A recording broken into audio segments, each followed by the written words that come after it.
ద్వారా మీ అందరికి చెప్తున్నాను అన్నమాట. సీజన్ అది కదా, అర్థమవుతుందా? మా చాలా తెలివైనోడు కదా, అర్థం కావడం ఏంటి. ఒక ఆయన మా ఫ్రెండ్ ఒక ఆయన ఉన్నాడు. ఈ సీజన్లో కనపడ్డా ఆయన. ఆదివారం కనపడతాడు. అందులో మునిగి తేలుతూ ఉంటాడు. తర్వాత వస్తాడు. డబ్బులు తగిలేసినాయండి, పరస కొట్టేసాడండి, డబ్బులు పడిపోయాయండి, అలాగ అంటాడు. తర్వాత ప్రార్థన చేయాలి మేము. అందుకే మేము ఉన్నాం. Praise lord. ఏమండి, దేవుని కొరకు ఎన్ని దెబ్బలు తిన్నా పర్లేదు, దేవుని కొరకు సువార్త కొరకు ఎంత దూరమైనా పర్లేదు, కానీ అనవసరమైనవి భుజాల మీద వేసుకుని నేలం పోయేది నెత్తి మీద వేసుకుంటాం అంటే ఇదే. దేవునికి స్తోత్రం. ఆయన ఏది అనుకోడు కాబట్టి చెప్తున్నాను అనమాట. ఆయన నాతో చెప్పాడు, ప్రత్యేకించి కూర్చోబెట్టి చెప్పాడు ఆయన. దెబ్బ ఎందుకు తగిలిందంటే అది అనమాట. కాబట్టి పిల్లరా, అనవసరమైనవి కావద్దు. ఎందుకంటే లోకస్తులకు అర్థం కాదు, లోకస్తులకు తెలియదు. మన కాలగతులు దేవుని ఆధీనంలో ఉన్నాయి. రాజ్యులైనా రాజ్యాలైనా ఎవరిని హెచ్చించాలో, ఎవరిని దించాలో, ఎవరిని ఉంచాలో, ఎవరిని తీసివేయాలో, తీసివేతలు కూడుకులు దేవుని దగ్గర ఉన్నాయి. ఘనతలు, ఘనమైన కార్యాలు దేవుని స్వాధీనంలో ఉన్నాయి. ఆయన ద్వారాగానే మనం పొందుకోవాలి. పిల్లరా, మనుషులు అంటే పరిగెట్టకూడదు. ఎందుకనంటే దేవుడు గొప్ప ఆధిపత్యాన్ని, అధికారాన్ని ఆయన బిడ్డలకు ఇచ్చాడు. మీరు భూమి మీద ఏది బంధిస్తారో పరలోకంలో అది బంధించబడుతుంది. భూమి మీద ఏది ఇప్పుతారో, ఏది విడుదల చేస్తారో అది పరలోకంలో విడిపించబడుతుంది, విడుదల కలుగుతుంది. అంటే దేవుడు సర్వాధికారి, దేవుడు సర్వజ్ఞాని, దేవుడు సర్వశక్తిమంతుడు. సమస్తము ఆయన స్వాధీనంలో ఉంది. ఈ సృష్టి అంతా కూడా ఆయన యొక్క చిత్తంలో ఈ సృష్టి, ఈ క్రమము జరుగుతూ ఉంది అండి. ప్రతి దినము కూడా ఈ కాలచక్రం అంతా కూడా ఆయన యొక్క స్వాధీనంలో ఆయన తిప్పుతూ ఉన్నాడు. ఆయన కనుసైగుల్లోనే ఈ యొక్క సృష్టి అంతా కూడా ఒక క్రమంగా ముందుకు వెళుతుందండి. ఆయన యొక్క ఉద్దేశాలు, ఆయన యొక్క ఏర్పాటు, ఆయన ప్రణాళికలు ఏదైతే ఉన్నాయో ఆ ప్రకారంగానే జరుగుతుందంతా కూడా. సమస్తము ఆయన స్వాధీనంలో ఉంది. సమస్తమునకు కూడా ఆయన ఆధిపత్యం కలిగిన వాడు, సర్వాధికారి, సర్వోన్నతుడు, ఆయన సర్వశక్తిమంతుడు. ఆయన తెలియజేసిన మాట ఏంటి అంటే, భూదిగంతములకు వెళ్ళి మీరు ఈ సువార్తను ప్రకటించండి అని చెప్పాడు ఆయన. ఏంటిది? సువార్త. సువార్తను చెప్పమన్నాడు. ఈ సువార్త శుభవార్త కంటే గొప్పది. సువార్త, శుభవార్త. ఏమండి, ఏదైనా ఒక వార్త, మంచి వార్త చెప్పినప్పుడు శుభవార్త. సువార్త అని చూసినట్లయితే బైబిల్ గ్రంథంలో చాలా సందర్భాల్లో ఈ సువార్త దేవుడు తెలియజేశాడు. ఎందుకంటే దేవుడు ప్రతి మనిషిని ప్రేమిస్తూ ఉన్నాడు, నిన్ను ప్రేమిస్తున్నాడు. ఆయన నమ్మిన వారిని ప్రేమిస్తున్నాడు, నమ్మని వారిని ప్రేమిస్తున్నాడు. మంచివారిని ప్రేమిస్తున్నాడు, చెడ్డవారిని ప్రేమిస్తున్నాడు. మంచివారి మీద వర్షం కురిపిస్తున్నాడు, చెడ్డవారి మీద వర్షం కురిపిస్తున్నారు. నీతిమంతుల మీద ఆయన మంచు కురిపిస్తున్నాడు, అనీతిమంతుల మీద కూడా మంచు కురిపిస్తున్నాడు. అందరినీ కూడా ప్రభు ప్రేమిస్తూ ఉన్నాడు. అయితే ప్రియులారా, ఆది కాలంలో చూసినప్పుడు దేవుడు ఈ సమస్తాన్ని సృష్టించి ఈ సృష్టి అంతటిపైన మనిషిని ఆధిపత్యాన్ని ఇచ్చి, అధికారం ఇచ్చి ఇదంతా వేలుకోమని చెప్పాడు. అయితే మనుషులు దేవుని ఉద్దేశాలను, దేవుని చిత్తాన్ని గ్రహించక ఇష్టానుసారంగా జీవించడం వల్ల మనుషులు ఏమైపోయారంటే దేవునికి దూరస్తులు అయిపోయారు. ఆ కారణం చేత దేవుడు మనుషులను తొంగి చూసినప్పుడు చాలా భయంకరమైన పరిస్థితుల్లో ఉన్నారు. దేవుడు అనుకున్నాడు, ఎందుకు నేను చేశాను, వీళ్ళని నాశనం చేస్తారని చెప్పేసి దేవుడు ఉద్దేశించాడు. కాబట్టి పిల్లరా, అప్పుడు దేవుడు భూలోకాన్ని చూసినప్పుడు ఒక కుటుంబం కనిపించింది. ఒక వ్యక్తి కనిపించాడు. ఆ వ్యక్తి ద్వారా కుటుంబాన్ని దేవుడు రక్షించాడు. ఆ వ్యక్తి ద్వారా ప్రజలందరికీ కూడా సువార్తను ప్రకటించాడు. ఇదిగో 120 సంవత్సరాలకి ఆకాశం నుండి వర్షం కురుస్తుంది. ఆ వర్షం వల్ల ఈ భూమి ఈ సమస్తము కూడా మునిగిపోతుంది. మనుషులు, ఈ భూమి మీద ఉన్న సమస్త జీవులు సరిపోతాయి. కనుక ఇదిగో మీరందరూ కూడా ఓడలోకి రండి, మీరు బ్రతుకుతారు అని చెప్పి ప్రకటించమన్నాడు. ప్రకటించాడు. 120 సంవత్సరాలు ప్రకటించాడు. నోవాహు అనబడుతున్నాడు ఇక ఆయన. ఈ 120 సంవత్సరాలు ప్రకటించిన తర్వాత ఒక్కడు కూడా నమ్మలేదు. తనకు 3 కొడుకులు, 3 కోడళ్ళు, తన భార్య, తను 8 మాత్రమే ఆ ఓడలోకి వెళ్ళారు. మనుషులు నమ్మలేదు. కానీ దేవుడు అన్నాడు, ఈ ఓడలోకి కొన్ని జంతువులను జతల చొప్పున, కొన్ని పక్షులను జతల చొప్పున తీసుకొస్తాను, వాటికి మరి ఇక ఓడలో చేర్చుకోమని చెప్పినప్పుడు, ఏమండి, ఈ భూమి మీద నుండి వాటిని జత చొప్పున, అందులో సింహాలు ఉన్నాయి, పులులు ఉన్నాయి, మేకలు ఉన్నాయి, ఏమండి, రకరకాల మరి జంతువులు ఉన్నాయి, పశువులు ఉన్నాయి, మృగాలు ఉన్నాయి, పక్షులు ఉన్నాయి, అనేక రకాలైన వాటిని ఆ ఓడలో తీసుకొచ్చాడు. ఓడలోకి వచ్చినప్పుడు వాటిని ఎక్కించుకున్నాడు. ఓడలో చోటిచ్చాడు ఆయన. మనుషులు మాత్రం దేవుడు ప్రకటించమన్నది ప్రకటిస్తుంటే వినలేదు, మనసు పెట్టలేదు, చెవి పెట్టలేదు. మనకెందుకు అన్నట్టుగా ఉన్నారు. ఎందుకు నమ్మలేదు అంటే, భూమి మీద వర్షం పడి ఆ వర్షం వల్ల మునిగిపోయి సమస్తం నాశనం అయిపోతుందని దేవుడు చెప్పాడు. వర్షమే పడలేదు. అంతకుముందు వర్షం అనేది తెలియదు, వర్షం లేదు భూమి మీద. దేవుడు నరుని పుట్టించిన నాటి నుండి కూడా, నోవాహు కాలం వచ్చినప్పటికీ కూడా మంచు కురుస్తుంది కానీ వర్షం పడలేదు ఎప్పుడు. వర్షం అంటే ఏంటో తెలియదు. వర్షం గురించి చచ్చిపోతారంటే వాళ్ళ నమ్మశక్యం కాలేదు, నమ్మలేదు. కానీ నమ్మినా నమ్మకపోయినా దేవుడు చెప్పినట్టు మనకు చెప్పిస్తాడు. నువ్వు నమ్మకపో. ఏమండి, ఆ విధంగా ఈ 8 ఓడలోకి వెళ్ళారు. అన్ని జీవులు వెళ్ళాయి. దేవుడు 7 రోజులు ఇంకా అవకాశం ఇచ్చాడు. 7 రోజులు అట్లా ఉంచాడు. ఎవడన్నా వస్తాడేమో ఓడలోకి ఎక్కించుకుందారని. ఎవడు రాలేదు. అంతే, దాన్ని క్లోజ్ చేసేసాడు. ఆకాశతులు ఇప్పుడు 40 రోజులు ప్రశాంత వర్షం కురిసింది. మేఘాలను అంటిందండి. మేఘాలతో కలిసిపోయిందండి నీరు. ఇంకా మొత్తం అంతా కూడా ఏక సముద్రం కింద ఉందండి. ఎక్కడ చెట్టు లేదు, పుట్ట లేదు, కొండ లేదు, ఏమీ లేదండి. ఏ నరుడు కూడా ఈ భూమి మీద బ్రతికే ఏ జీవి లేదు. మొత్తం సమస్తం సమూల నాశనం అయిపోయింది. ఇది ముందు చెప్పాడు దేవుడు, ప్రకటించమన్నాడు, ప్రకటించాడు, వినలేదు. కానీ ఓడలోకి వెళ్ళినట్టు వాళ్ళు మాత్రం సజీవులుగా ఉన్నారు. సుమారు ఇంచుమించు 1 సంవత్సరం పాటు ఆ ఓడలోనే వారు ప్రయాణాన్ని కొనసాగింపచేశారు. ఆ ఓడ ప్రయాణం చేస్తూ ఉంది. ఆ ప్రయాణం చేస్తూనుంది. సంవత్సరం కాలం అంతా ప్రయాణం చేస్తూ ఉంది. అంతకుముందున్న భూమి లేదు, అదంతా కూడా స్మాస్ అయిపోయింది. వాళ్ళు బళ్ళు అవుతాయి అన్నట్టుగా మెట్లేమో లోయలు అయిపోయాయి, లోయలు మెట్లు అయిపోయాయి. ఆ కాలంలో అనేక గ్రామాలు, పట్టణాలు నేలమట్టం అయిపోయాయి. అందుకని సముద్రంలో ఎదుగుతుంటే పట్టణాలు కనపడుతున్నాయి. భూమి తవ్వుతుంటే కొన్ని 100 అడుగుల్లో తేలుతుంటే కొన్ని గ్రామాలు ఉన్నాయి అక్కడ. ఇప్పుడు వాటిని కనుగొంటున్నారు. ఇదేంటి, ఇక్కడ మనుషులు తయారు చేసినట్టు యొక్క పాత్రలు దొరుకుతున్నాయని ఆశ్చర్యపోతున్నారు. కానీ వాళ్ళకి ఆశ్చర్యం, కానీ యేసుక్రీస్తు ప్రభు నమ్మినోళ్ళకి ఆశ్చర్యం కాదు. ఎందుకంటే బైబిల్ చెప్తుంది. అది ఎందుకు అలాగుందో దాన్ని పరిశోధిస్తున్నారు. కానీ బైబిల్ చదివినప్పుడు అర్థమైపోద్దండి. ఇది నోవాహు కాలంలో ఇదంతా కూడా చూడండి, వరదలు వచ్చినప్పుడు ఏమవుతుంది, కొన్ని గళ్ళు అడిపోతాయి. కాలంలో గళ్ళు అడిపోయినప్పుడు 83, 86, 89 వరదల్లో ఏమండి కొన్ని మెట్లేమో గోలైపోయాయి, చేలేమో మెట్లయిపోయాయి. అంటే కొట్టుకొచ్చేస్తుందండి బురదతో. అలాగా ఊళ్ళు కూడా ఏమైపోయినాయి అంటే మరుగైపోయినాయి. పట్టణాలు మరుగైపోయాయి. ఎందుకంటే ఆ రోజును చెప్పించాడు దేవుడు, సువార్త చెప్పించాడు, వినలేదు.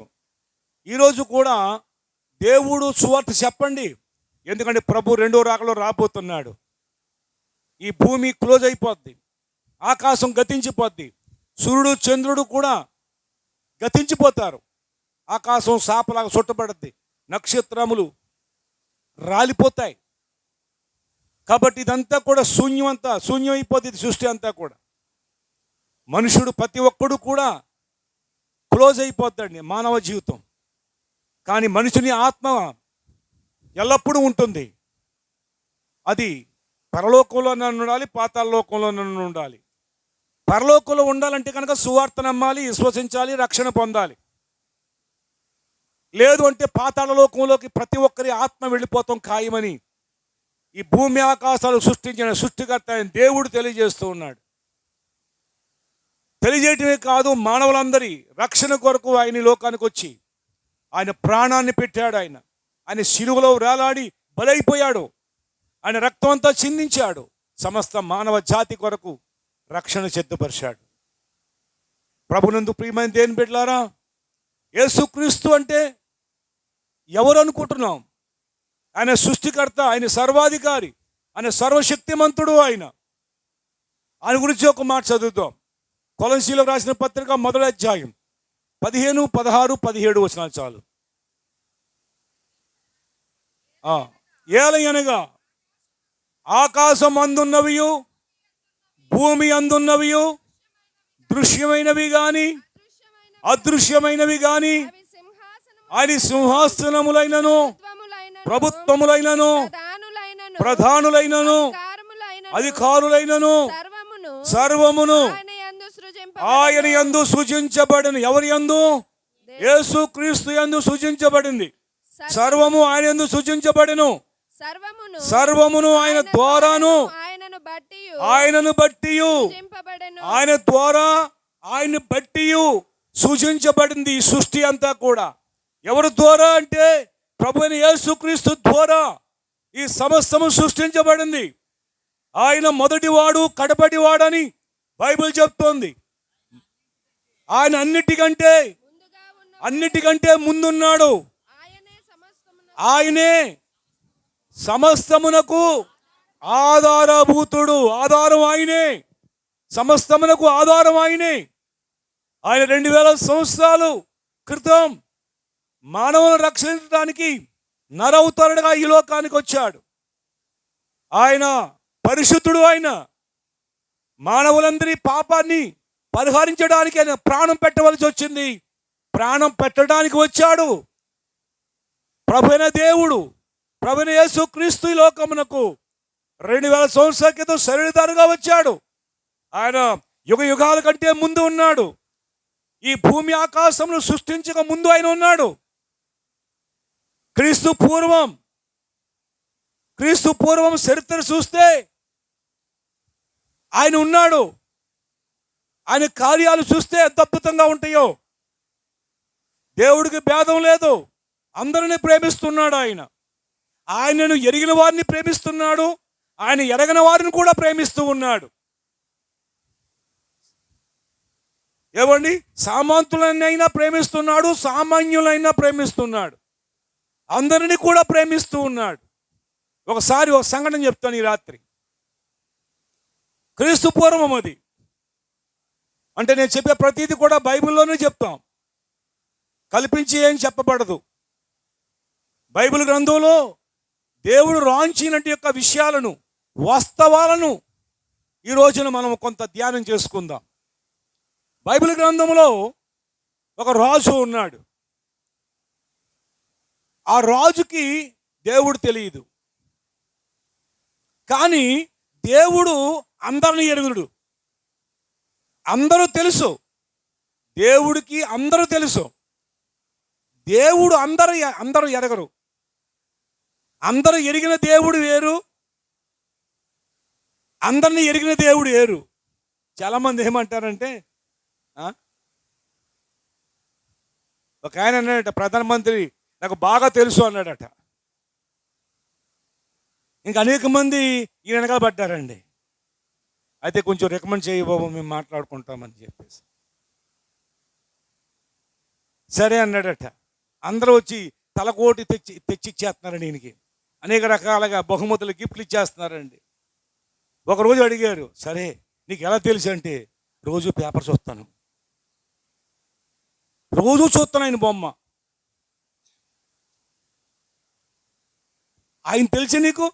"ఆ, ఆయన ఆయన నన్ను ఎరగడం, నేను ఎరుగుతున్నా ఆయన్ని, బాగా తెలుసు." ఏమండి, ఆయన ఆయన నిన్ను ఎరిగిన వాడై ఉండాలి. ఆయన చేత మనం ఎరగబడిన వారుగా ఉండాలి. దేవునికి స్తోత్రం కలుగునుగా. అలా ఇక్కడ ఒక రాజు ఉన్నాడు, దేవుణ్ణి ఎరగడు, దేవుళ్ళు ఎరుతుడు. దేవుళ్ళు వేరు, దేవుడు వేరు. దేవుడికి తేడా ఏంటి? దేవుడికి తేడా ఏంటి? దేవుళ్ళు అనబడుతున్నట్టు వారు ఎంతలో ఉన్నారు, అయినా దేవుడు ఒక్కడే అని బైబిల్ చెప్తుందండి. దేవుళ్ళు అనబడుతున్న వారు ఎందరో అనేక మంది ఉన్నారు, దేవుడు ఒక్కడే. దేవుళ్ళు ఎవరు, దేవుడు ఎవరు? దేవుళ్ళు ఎవరు, దేవుడు ఎవరు? దేవుళ్ళు మనుషులు సృష్టించుకున్న వాళ్ళు, దేవుడు మనల్ని సృష్టించినవాడు. అర్థమైంది మీకు? దేవుళ్ళు వేరు, దేవుడు వేరు. నువ్వు దేవుళ్ళని ఎరుగుదు, కానీ దేవుడిని ఎరుగుదువా? ఇది ప్రశ్న. దేవుడు ఒక్కడే, ఆయనే భూమి ఆకాశములను సమస్తం సృష్టించిన వాడు. దేవుళ్ళు మనుషులు చేసుకున్న వాళ్ళు. ఎవడిష్టం వాళ్ళది. నువ్వు 10 మందిని చేసుకో, నేను 10 మందిని చేసుకుంటాను, ఎంతమందిని చేసుకోవచ్చు. చిన్నప్పుడు మట్టి తెచ్చుకొని బొమ్మలు చేసేవాళ్ళం. ఎడ్ల బండి అని, తాట్రని,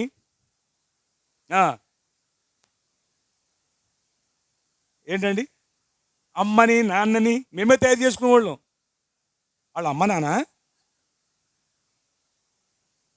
మనం చేసుకునేవాళ్ళు. అమ్మ బొమ్మ చేసుకున్నాను, నాన్న బొమ్మ చేసుకున్నాను, కానీ చేపు అమ్మ ఇది మా నాన్న అనుకున్నాం, అంతవరకే అది. కానీ అమ్మ ఏరుంది, కేకేసింది, రేయ్ ఎక్కడ చచ్చావురా, వచ్చేస్తా నేను వెళ్ళిపోతున్నాను. మా అమ్మ కేకేసింది. అమ్మ ఉంది కదా ఇక్కడ, కానీ చేపు కాలక్షేపానికే ఈ అమ్మ. నేను చేసుకున్న అమ్మ కాలక్షేపానికి, నేను చేసుకున్న నాన్న కంచేపు ఆడుకుంటాను కాలక్షేపానికే. అసలు నాన్న ఉన్నాడు, కర్రట్టుకుంటాడు, లేనిపోయింది అని కేకేసాడు వెళ్ళకపోతే. అలాగనే ఏవండి గమనించాలి, దేవుళ్ళు వేరు, దేవుడు వేరు. ఈ రాత్రి నేను దేవుళ్ళ జోలికి నేను వెళ్ళను, నాకు అవసరం లేదు. దేవుడి గురించి చెప్తాను. మనకి ఎవరు కావాలి? దేవుడి గురించి కావాలి మనకి. దేవుడు కూడా మనకెందుకు? అర్థమైందండి? కాబట్టి దేవుడు ఒక్కడే, ఆయనే సర్వ సృష్టికర్త, సర్వ మానవ జాతి కొరకు పరలోకాన్ని విడిచి లోకానికి వచ్చినట్టు వాడు. ఆయన క్రీస్తు పూర్వం ఒక రాజుగారికి ఆయన గొప్ప బలమిచ్చాడు దేవుడు. ఆయన ఏ రాజ్యం మీదకి ఎత్తనికైనా జయమిస్తున్నాడు. ఆయన ఒక గొప్ప రాజ్యాన్ని స్థాపించుకున్నాడు. అయితే ఆ రాజుగారు పడుకున్నాడు, నిద్రపోతున్నాడు. కల వచ్చిందంట. దేవుడు ఏం చేశాడు? కల ద్వారా ఆయనకుంత వర్తమానం తెలియజేశాడు. కల ద్వారాగా. అర్థమైందండి? కల ద్వారాగా తెలియజేస్తాడు. పరిస్థితుల ద్వారా కొంత తెలియజేస్తూ ఉంటాడు. ఎప్పుడైనా ఏదైనా మనకేదైనా దెబ్బ తగిలిందనుకో ఏం చేయాలి? లోకస్తులు అనుకుంటారు, ఇలా ఎవడెదురొచ్చాడు అని తిడతారు. పాపం ఎదురొచ్చినోడు ఏం చేస్తాడమ్మా? ఎదురొచ్చిన వాళ్ళు ఏమీ లేదు, అర్థమైంది, అంతా నీలోనే ఉంది. అయితే దేవుని బిడ్డలు దెబ్బ తగిలిందంటే ఏమవుతుందో తెలుసండి? ఆలోచన వస్తుంది. అయ్యో నాలో ఏ పొరపాటు ఉందో నాలో అనేది. చూసారా? ఇది మంచి పద్ధతి అన్నమాట. అవునండి, ఎందుకంటే సరి చేసుకోవడానికి అవకాశం ఉంటుందండి. ప్రైజ్ లార్డ్, హల్లెలూయా. అవును ప్రియా దేవుని బిడ్డలారా, ఈ రాజుకి దేవుడు కలలో ఒక దర్శనము ద్వారాగా ఓ బొమ్మను చూపించాడు. ఏం చూపించాడు? బొమ్మ. ఆయన పేరు నెబుకద్నెజరు. ఆయనకు ఒక దర్శనంలో ఒక బొమ్మ చూపించాడు. ఆ బొమ్మ ఎలాగుంది అంటే, తలకాయి భుజాలు బంగారంతో ఉన్నాయంట. ఆయన ఉదరం, రొమ్ము, భుజము ఎండితో ఉన్నాయంట. ఆయన ఉదరము, తొడలును ఎత్తడితో ఉన్నాయంట. దాని మోకాళ్ళు ఇనుముతో ఉందంట. దాని పాదాలు కొంత భాగం ఇనుము, కొంత భాగం మట్టితో ఉందంట. అర్థమైందండి? ఈ విధంగా ఆ దర్శనంలో కనిపించింది. తర్వాత ఇంకా ఉంది, కానీ ఇది చూడగానే మన నెబుకద్నెజరు రాజు గారికి దడ మొదలయ్యింది. వణుకుతూ మొదలుపెట్టాడు. భయం పట్టుకుంది. తన సంస్థానంలో ఉన్నటి జ్ఞానులను పిలిచాడు. ఏమండి? అంతేకాదు, జ్యోతిష్కులను పిలిచాడు, మాంత్రికులను పిలిచాడు, ఇంకా అటువంటి గొప్ప గొప్ప వారిని అందరినీ పిలిచాడు. పిలిచి, ఒరే బాబు, నాకు కల వచ్చింది, దాని భావం మీరు చెప్పాలరా. అది చూసిన కాడి నుంచి తర్వాత విషయం తర్వాత మాట్లాడతాను. మరి మనం ఏం చేస్తామంటే అది ప్రశ్న పెట్టేయకూడదు, అక్కడ అది జవాబు పెట్టేయకూడదు, జవాబు కాల్చి చేయాలి. అర్థమైందండి? లేదా అక్కడతోటి శుభం అయిపోద్ది. అది లాస్ట్ వరకు అది వెళ్దాం. మరి దేవునికి స్తోత్రం.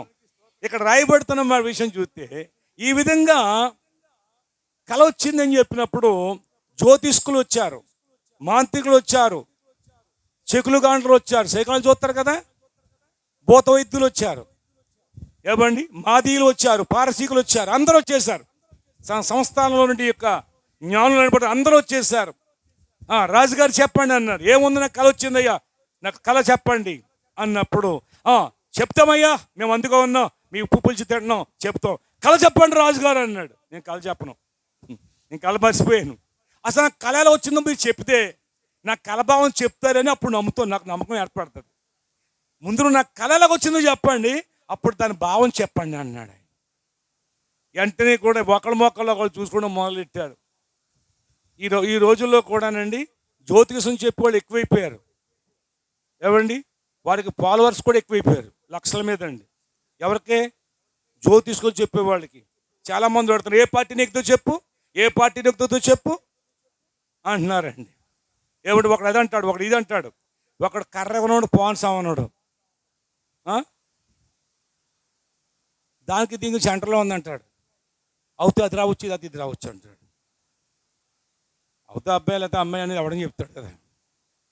కాబట్టి ఇలాగా వాళ్ళు ఏంటంటే కాలయాపన చేస్తూ ప్రజల మీద, ఏమండి, ప్రజలను మోసం చేస్తూ ఉన్నారు. నేను చెప్తాను, ఏ జ్యోతిషుడైనా సరే, ఏ మాంత్రికుడైనా సరే చెప్పే అన్ని అబద్ధాలు, మోసం.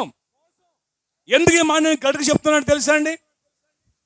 ఒకసారి కేరళ అరణ్యంలో తపస్సు చేసి ఓ సాధు గారు పెరవలిలో ఒక ఆశ్రమం వేసుకుని ఆయన పేపర్ ప్రకటించాడు. జరిగింది చెప్తాను, జరుగుతున్నది చెప్తాను, జరగబోయే చెప్తాను అన్నాడు అండి. అసలు ఇదేదో తెలుసుకోవాలని చెప్పేసి ఆ పేపర్ జోలో పెట్టుకుని వెళ్ళిపోయాను. నేను సూటు బూట్ వేసుకుని వెళ్ళిపోయాను ఆయన దగ్గరికి. వెళ్ళిపోయి ఆశ్రమం దాని మీద వెళ్ళాను. హెల్త్లోకి గుమ్మంకాడికి వెళ్ళాను. ఎవరండి మీరు అన్నారు. నేను ఎవరినో మీరు చెప్పాలి. నేను ఎవరో నీ చెప్పను. ఈ పేపర్ మీదేనా? మాది. దీని గురించి వచ్చాను. ఇది ఏముంది? ఇది జరిగింది చెప్తావు, నాకు ఏం జరిగింది చెప్పు, నేను ఎవరో చెప్పు, నా పేరేంటి చెప్పు, నా ఊరేంటి చెప్పు. నన్ను అడిగితే నువ్వు అన్నాను. ఇంకా నలుగురు శిష్యులు ఆయనకి పైకి కిందకి చూశాడు. రాసేసేసి లోన పంపుతున్నాడు. ఈ లోపల ఒక భార్య భర్త కూర్చున్నారు అక్కడ పీటల మీద, పెళ్లి పీటల మీద కూర్చోబెట్టాడు. ఎదరకొండగానేమో పులి చర్మం వేసుకుంది, ఆమె మీద బాధ్య పట్టేసి ఆయన కూర్చున్నాడు. కమంటలు అంటారు చూస్తారు, అది పట్టుకుని ఉన్నాడు. ఉండటానికి అవనస్తుడే కాబట్టి పిచ్చి కదా. జరిగిపోయి చెప్పేస్తాడు, జరుగుతుంది చెప్తాడు, జరిగిపోయి చెప్పేస్తాడు. ఇంట్లోకి వెళ్ళిపోయి ఏం చేస్తాం? పేరంటే చెప్తాం, ఊరంటే చెప్తాం, ఎందుకు వచ్చామని చెప్పేస్తాం, బాగుంటుందండి అని చెప్పేస్తాం. దాన్ని బట్టి కలిపి కథలు ఇచ్చేస్తారు దాంట్లో బట్టి. అర్థమైందా? అప్పుడు అడిగాను నేనేమడిగాను తెలుసా? సరే మొత్తం ఏం చెప్పలేదు, దాని మీద తెల్ల పేపర్ పంపేశారు లోనికి. పేరు చెప్పలేదు, ఊరు చెప్పలేదు, ఏం చెప్పలేదు, ఎందుకు వచ్చామని చెప్పలేదు. నేను ఎందుకు వచ్చానో మీరు చెప్పాలి. ఇదిగో నేను పేపర్ చూపిస్తున్నాను. లోనికి వెళ్ళి కూర్చోమన్నాడు. కూర్చున్నాను పీట మీద. ఆడు కూర్చున్నాడు. పైకి వెళ్ళి చూస్తున్నాడు. ఏం పేరండి అన్నాడు. మీరు చెప్పండి నా పేరు ఏం పేరు అన్నాడు. నా ముఖం చూసి చెప్తా అన్నారు కదా, చెప్పండి నా పేరేంటి చెప్పండి. అప్పుడు నా గురించి చెప్తారని నేను నమ్ముతాను. జరిగిపోయింది చెప్తానన్నారు, జరుగుతుంది చెప్తున్నారు, జరగబోయి చెప్తున్నారు. ఆ మూడిట్ల కంటే ముందు నేను ఎవరన్నా చెప్పండి, నా పేరు చెప్పండి, నా ఊరు చెప్పండి, నేను ఎందుకు వచ్చని చెప్పండి అన్నాడు. చచ్చింది గొర్రె అంటారు కదా, అయిపోయింది. ఇక మాట వస్తలేదు. అలా తిరిగాడుతాను, ఇలా తిరిగాడుతాను, ఇలా తిరిగాడుతాను, అలా తిరిగాడుతున్నాడు. మెల్లు అడిపోతున్నాడు, చెప్పలేడు. మోసం, వాళ్ళ బతుకుతం కోసం కూటు కొరకు కోటి ఇచ్చాలన్నట్టుగా ప్రజలందరూ వెళ్ళిపోయి ఏమండి ఏం చెప్పలేరు. వాళ్ళ బ్రతుకులు బాగుంటే జ్యోతిషం చెప్పాల్సిన అవసరం వాళ్ళకి లేదు, ఆ కర్మ వాళ్ళకి లేదు. వాళ్ళ గురించి చెప్పాను. ఏం చెప్పమంటారని అడుగుతారేమో. ఎప్పుడు చచ్చిపోతావు నువ్వు, ఎలా చచ్చిపోతావు అని చెప్పమను. నువ్వు ఎంతకాలం బతుకుతావు, ఎప్పుడు చచ్చిపోతావు, ఎలా చచ్చిపోతావు, యాక్సిడెంట్ చచ్చిపోతావు, రోగంతో చచ్చిపోతావు, ఎవడన్నా చంపితే చచ్చిపోతావు, లేకపోతే ముసడైపోయి చచ్చిపోతావా, చెప్పమని ఎవడు చెప్తాడు? ఎవరిని? ఎందుకంటే ఇలా అడిగి కూడా ఎవడం లేడు. వెళ్ళిపోయి మన గుట్లన్నీ చెప్పేస్తాం అక్కడ, దానికి అల్లేస్తారండి. ఈ రాజు అటువంటివాడు కాదు. ఈ రాజు ఎటువంటివాడు, చాలా గట్టాడు. ఒరేయ్ జ్యోతిష్కులారా, మాంత్రికులారా, కల్దీర్లారా, ఇదిగో మీరు చెప్తాను అంటున్నారు కానీ నాకు కళ ఏమొచ్చిందో చెప్పండి. అప్పుడు తన భావం మీరు చెప్తారని నేను నమ్ముతానంటే వాళ్ళు అంటారు, అసలు ఇంతవరకు చరిత్రలో ఎవడు ఇలాంటి ప్రశ్న మాకు వేయలేదు కాబట్టి ఇప్పుడు ఆయన వేస్తున్నాడు. ఇది భూమి మీద ఏ మనుషుడు చెప్పజాలరు, దేవతలు తప్ప, లేక దేవుళ్ళు తప్ప. ఈ భూమి మీద ఎవడు రాజు అడిగిన ప్రశ్నకు చెప్పలేడు. ఏ చక్రవర్తియు, ఏ అధికారియు, శకుని గాని వద్దను, గాడి విద్య గల వారి వద్దను, కల్దీల వద్దను ఇట్టి సంగతి, అంటే ఇలాంటి సంగతి ఎప్పుడు విచారణకు రాలేదు, మా ముందుకు తేలేదు ఎవరు. ఏ రాజులే కానీ, చక్రవర్తులే కానీ, ఎంతోమందిని చూసాం కానీ ఇలాంటి ప్రశ్న మా దగ్గరికి రాలేదు. రాజు విచారిస్తున్న ఈ సంగతి ఇది మామూలుది కాదు, అసాధారణమైనది. దేవతలు కాక మరి ఎవ్వరూ ఈ సంగతి చెప్పజాలరని దేవతల నివాసులు శరీరుల మధ్య ఉండవు కదా. అందుకు రాజుగారి కోపం వచ్చేసింది. ఇంకెవడో చెప్పలేడు, భూమి మీద ఉన్నవాడు ఏ మనుషుడు చెప్పలేడు అని చెప్తున్నాడు. భూమి మీద ఉన్న ఏ మనుషుడు చెప్పజాలడని చెప్పేస్తున్నారండి. ఎవరు చెప్తున్నారు? ఈ జ్యోతిషులు చెప్తున్నారు. ఈ భూమి మీద ఉన్న ఏ మనుషుడు అంటే వాడి ఉద్దేశం ఏంటంటే మేము చెప్పలేకపోతే ఎవడో చెప్పలేడని. మేము చెప్పలేకపోతే ఎవడో చెప్పలేడని చెప్తాను. వాళ్ళు ఎవరు? నీకు శాత కాకపోతే నాకు శాత కావుతాను పక్కకు తప్పుకోవాలి. నీ వల్ల కాకపోతే నా వల్ల కాదని పక్కకు తొలగాలి. ఈ జ్యోతిష్కులు అంటున్నారు, ఈ భూతవైద్యులు అంటున్నారు, ఈ మాంత్రికులు అంటున్నారు, భూమి మీద ఎవడు కూడా చెప్పజాలరు రాజు అడిగిన ప్రశ్నను అడుగుతుంటుంటే అప్పుడు రాజుగారు తల్లి అంటుంది, రాణిగారు ఇదిగోని మీ నాన్నగారి కాలంలో అలా కాదు కానీ ఆ సందర్భం ఏమైందంటే, సరే రాజుగారు కోపం వచ్చి జ్ఞానమును చంపేమన్నాడు. ఈ జ్యోతిష్కుల్ని, మాంత్రికుల్ని, వీళ్ళందరినీ కూడా చంపేమని ఆజ్ఞ ఇచ్చాడు. చంపమంటే ఆ గ్రూపులో ఏమంటే దానియేలు ఉన్నాడు, షడ్రక మేషక అబేద్నెగోలు కూడా ఉన్నారు. అంచేత వీళ్ళ దగ్గర నుంచి చంపడం మొదలు పెడతారని వీళ్ళకి తెలియలేదు. వీళ్ళందరూ కూడా గొంతులు వేసుకొని వెళ్ళిపోయారు రాజుగారి దగ్గరికి. వీళ్ళ పిలవాలి, వీళ్ళని కూడా పిలవాలి, వీళ్ళని కలవలేదండి, వీళ్ళకి కలవనివ్వలేదు. కానీ వాళ్ళ మట్టుకు వెళ్ళిపోయారు. కానీ మా వాళ్ళకి కాదని చేతులు ఎత్తేసారు. చంపేమన్నాడు రాజుగారి కోపం వచ్చి. నాకు కలొస్తే కలభావం చెప్పలేకపోతే ఇంక మిమ్మల్ని ఎందుకు పోషించడం, చంపేయండి అని అన్నాడు. ఉండటం వేస్ట్ అన్నాడు అండి. అయితే ఇక్కడ ఉన్న నలుగురు ఉన్నారండి దేవుణ్ణి ప్రార్థించేవారు. ఎవరిని చెప్పాను కదా, దేవుని యొక్క సేవకులు. నేను చెప్పాను కదా, దేవుడు యొక్క సేవకులు ఉన్నారు ఇక్కడ నలుగురు. దేవుని బిడ్డలు ఉన్నారు ఇక్కడ, దేవుణ్ణి ఆరాధించే ఆరాధకులు ఉన్నారండి ఇక్కడ. వాళ్ళ దగ్గర నుంచి చంపడం ప్రారంభించారు. ఎప్పుడైతే వాళ్ళ దగ్గర నుంచి చంపడం ప్రారంభించారో, ప్రారంభించబడిందో అప్పుడు దానియేలు అడిగాడు, ఎందుకు ఇంతలాగా ఈ యొక్క ఆజ్ఞ ఇంత త్వరితంగా వచ్చిందంటే ఇలాంటి విషయం అని చెప్పాడు. కొంత సమయం ఇవ్వండి, నాకు కొంత సమయం ఇవ్వండి. ఇది దేవుడి పరమందం దేవుడు ఒకడు ఉన్నాడు, ఆయనకు అసాధ్యమైంది లేదు. కాబట్టి మాకు కొంచెం సమయం ఇస్తే ఆ పరమందం దేవుడు ప్రార్థన చేసి మేము అడిగి మేము తెలియజేస్తాం అని చెప్పి దానియేలే రాజు సముఖమునకు వెళ్ళిపోయాడు. దానియేలు రాజు సముఖమునకు తీసుకువెళ్ళారు. అప్పుడు రాజుతో దానియేలు మాట్లాడుతున్నాడు, మాకు కొంచెం సమయం ఇవ్వండి అని. మీకు చెప్తాం, నీకు వచ్చిన కళ చెప్తాము, దాని భావం చెప్తాము. పరలోకం దేవుడు అక్కడ ఉన్నాడు, ఆ దేవుడు చెప్తాడు. సృష్టికర్త ఆయన. దేవుళ్ళు చెప్పలేరు కానీ దేవుడు ఒకడు ఉన్నాడు, ఆయన చెప్తాడు. పరలోకమందున దేవుడు ఉన్నాడు. బైబిల్ ఏం చెప్తుందంటే, నీవు నాకు మొర్ర పెట్టుము, నీకు ఉత్తరం ఇస్తాను. 33 చదవండి, 33:3 ఇర్మీయా గ్రంథంలో. నీవు గ్రహింపలేని నాకు మొర్ర పెట్టుము. చదువు. నీవు గ్రహింపలేని గొప్ప సంగతులను, గూఢమైన సంగతులను నీకు తెలియజేస్తాను. దేవుడు చెప్పాడు. ఒక్కడైన దేవుడు, సృష్టికర్త అయిన దేవుడు అంటున్నాడు, నువ్వు నాకు మొరపెట్టావు, నాకు ప్రార్థన చేయి, నీవు గ్రహింపలేని సంగతులు, గూఢమైన సంగతులు నేను నీకు తెలియజేస్తాను అంటున్నాడు అండి. అవును ప్రియమైన దేవుని బిడ్డలారా, ఆయనకు ప్రార్థన చేసినప్పుడు ఎన్నో గొప్ప గొప్ప రహస్యాలను, దేవుడు గూఢమైన సంగతులను ఆయన బయలుపరుస్తూ వచ్చాడు. అలా బయలుపరచబడినట్టు ఏమండి వారు చరిత్రలో నిలిచిపోయారు.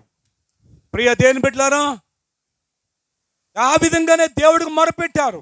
ఇది ఫ్రెండ్స్ ముగ్గురు ఉన్నారు, నలుగురు కలిసి ప్రార్థన చేశారు, దేవుడు బయలుపరిచాడు. దేవుని రాజుగారి సన్నిధికి దానియేలు వెళ్ళాడు. దానియేలు తెలియజేస్తా 25వ వచనం కానీ చదువుతాం. 2వ అధ్యాయం దానియేలు గ్రంథం. కావున రాజునకు భావము తెలియచెప్పగల ఒక మనుష్యుని చెరపట్టబడిన యూదులలో నేను కనుగొంటినని రాజు సముఖమున మనవి చేసి దానియేలును త్వరగా రాజు సన్నిధికి తోడుకొని రాజు సన్నిధికి తోడుకు వెళ్ళాడు. రాజు నేను చూచిన కలయు దాని భావమును తెలియజెప్పుడా నీకు సఖ్యమేనా, నీకు సాధ్యపడుతుందా, నీకు సాధ్యమేనా? రాజు అడుగుతున్నాడు, నీకు సాధ్యం ఇది?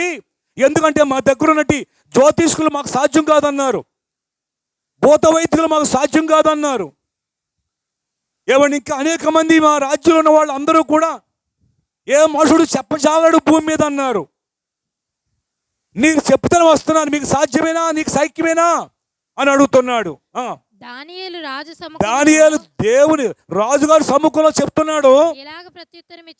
ఏమని ప్రత్యుత్తరం ఇస్తున్నాడు అంటే, రాజు అడిగిన ఈ యొక్క మర్మము ఇదేంటిది?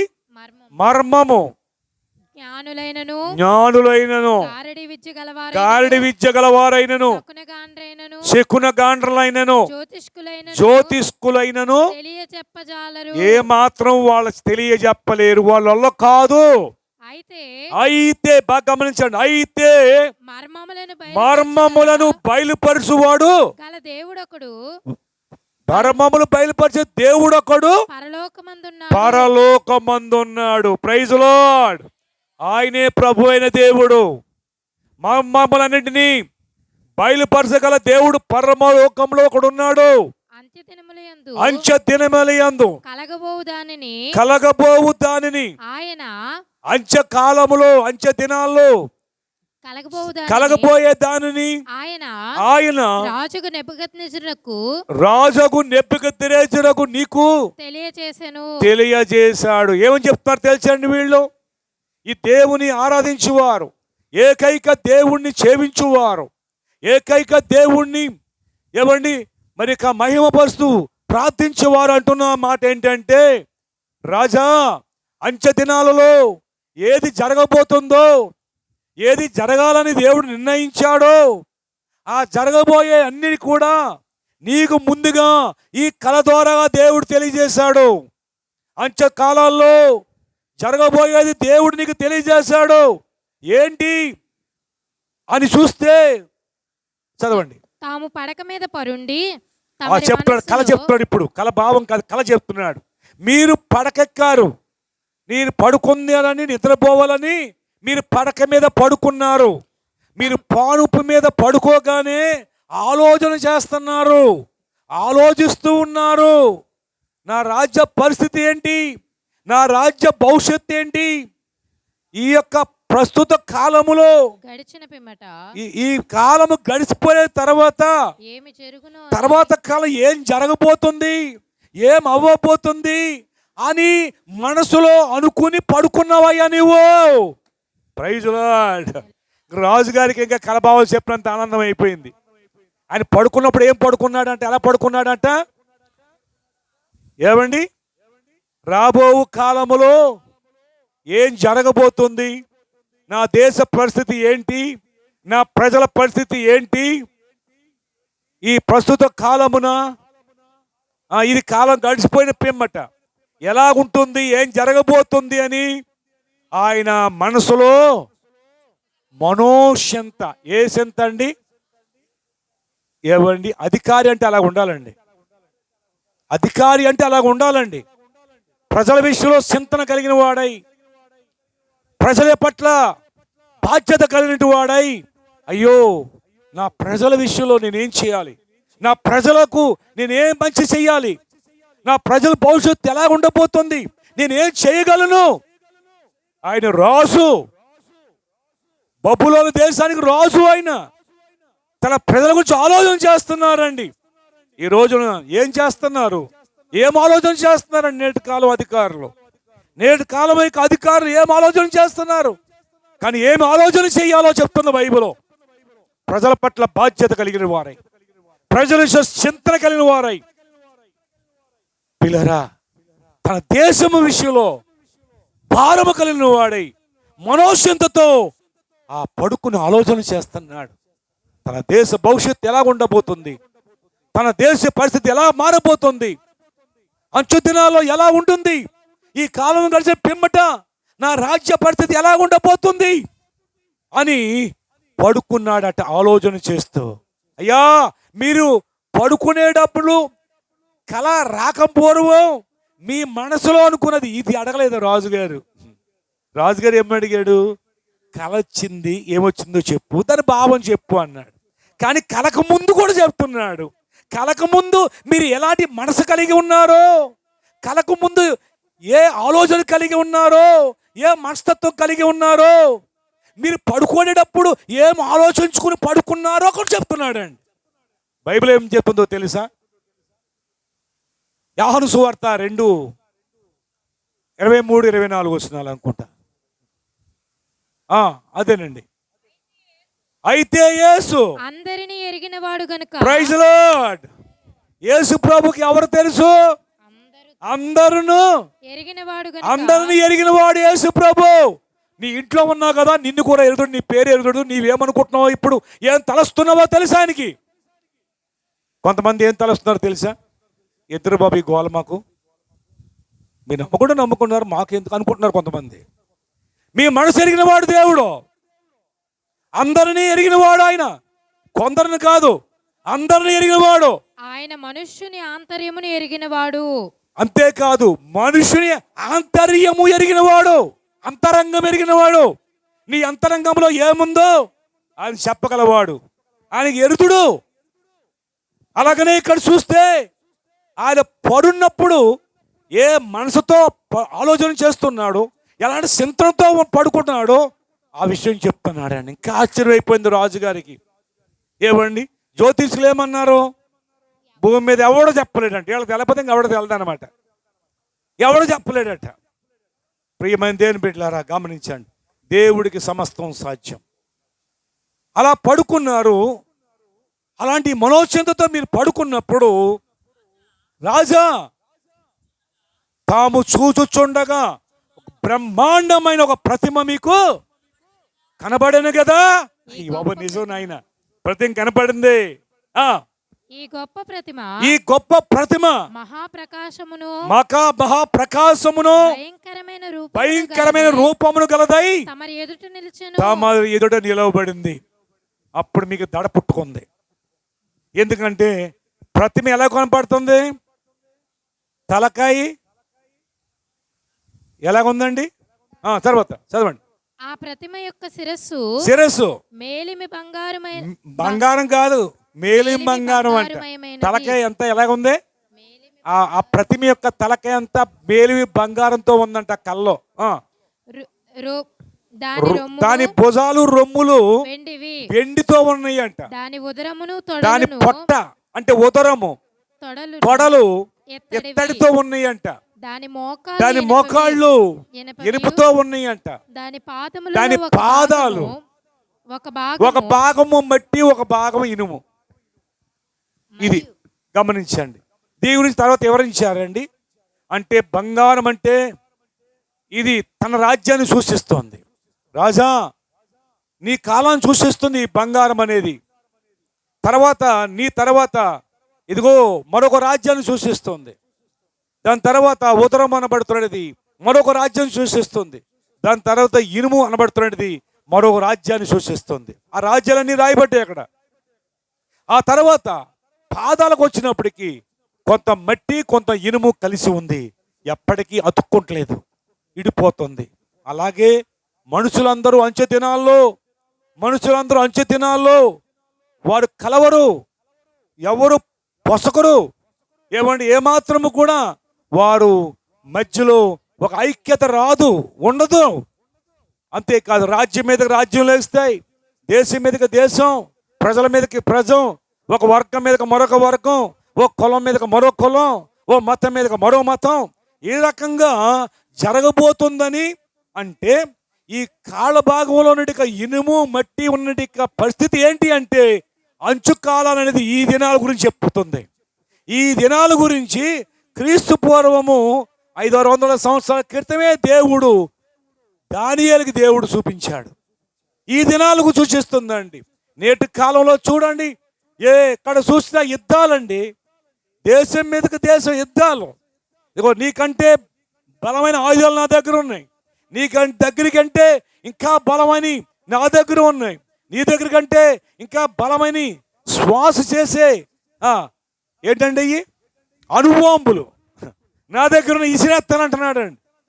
ప్రియమైన దేని బిడ్డలారా, ఇదంతా ఏంటి అంటే ఇప్పుడు అంచు కాలంలో మట్టి ఇనుము కలవదు. మట్టి ఇనుము ఎంత గట్టిగా అంటేసినా కొంచెం ఎండిపోయిన తర్వాత, ఆరిపోయిన తర్వాత ఊడిపోయినట్లుగా ఒక రాజ్యానికి ఒక రాజ్యం ఏమాత్రము కూడా అతుక్కోదు. వారికి మనసులో ఏకం కావు. ఎడ్డుమంటే తెడ్డుమంటే ఎడ్డు అంటారండి. ఈ యొక్క కాలంలో ఉన్నట్టు యొక్క పరిస్థితులు గురించి దేవుడు క్రీస్తు పూర్వము దర్శనం ద్వారా నెబుకద్నెజరుకు తెలియజేశాడు. ప్రియమైన దేవుని బిడ్డలారా గమనించండి. ఆ తెలియజేసినడికి దేవుడు చెప్తున్నాడు, ఇది జరగబోతుంది అంచె దినాల్లో. ఈ అంచె దినాలు అపాయమనే కాలంలో వచ్చును. అవునండి, ఒక రాజ్యానికి ఒక రాజ్యం బతకనట్లుగానే మనుషులు ఎలాగుంటారు అంటే అలా ఉంటారు కనుక, అలాగే మనుషులు ఇంకా ఎలాంటి పరిస్థితులు కలిగి ఉంటారంటే పౌలు గారు చెప్తున్నాడు. తిమోతికి రాసినటి పత్రిక 2వ పత్రిక 3వ అధ్యాయం. అంచె దినముల యందు అపాయకరమైన కాలములు, అంచె దినాల్లో ఏ కాలం వస్తాయండి? అపాయకరమైన కాలాలు. అపాయం కలగజేసే కాలాలు, మేలు కలగజేసే కావు. అపాయకరమైన కాలాలు. ఈ కాలాలు అయ్యే సూచిస్తున్నాయి. ఇప్పుడు ఏ కాలంలో ఉన్నాం అంటే అపాయమైన కాలాల్లో ఉన్నాం. జాగ్రత్త, నువ్వు జాగ్రత్త, నీ కుటుంబం జాగ్రత్తగా చూసుకో, లేదంటే అపాయము నీ మీదకి రాబోతుంది. అపాయపు కాలంలో మనం ఉన్నాం. ఏలయనగా మనుషులు స్వార్థ ప్రియులు. ఎందుకు ఈ అపాయమైన కాలాలు వస్తాయి అంటే స్వార్థ ప్రియులు. మనుషులో ఏం పెరిగిపోయింది? స్వార్థం పెరిగిపోద్దని రాయబడింది. మొదటి శతాబ్దంలో ఈ మాటలు అపోస్తలుడైన పౌలు గారి ద్వారా రాశాడు. అవునండి, ఎవరిని చూసిన స్వార్థం, తన స్వార్థం కొరకు ఎందరినో మోసం చేయటం. పిల్లరా, ఎక్కడ చూసిన లంచాలు, ఎక్కడ చూసినా మోసాలు, ఎక్కడ చూసినప్పటికీ కూడా అన్యాయాలు, అక్రమాలు. ఎందుకు అంటే మనిషిని మోసం చేసుకుంటున్నారు. ఈ అంచె దినాల్లో అపాయకాలంలో వచ్చును మనుషులు స్వార్థపీయులు. ఎవరి స్వార్థం అండి, స్వార్థం. మనుషులు ఎలాగున్నారు అంటే స్వార్థంతో ఉన్నారండి. స్వార్థం ఏం చేద్దో తెలుసా? ఏమండి, స్వార్థం ఎంతకైనా తెగిస్తుందండి. స్వార్థం ఎందరినైనా నాశనం చేయడానికి ఇష్టపడుతుందండి. స్వార్థం అనేది అది చాలా భయంకరమైన పాపం. స్వార్థం అనేది అది చాలా ప్రమాదకరమైనది. యొక్క అనుభవం కంటే ప్రమాదకరమైనది స్వార్థం. తమ స్వార్థం కొరకు ఏమని ఎందరినో హతమా చేస్తే పరిస్థితులు అండి. తమ స్వార్థం కొరకు ఎందరినో నాశనం చేస్తారు. ఎన్నో కుటుంబాలు పాడు చేస్తారండి.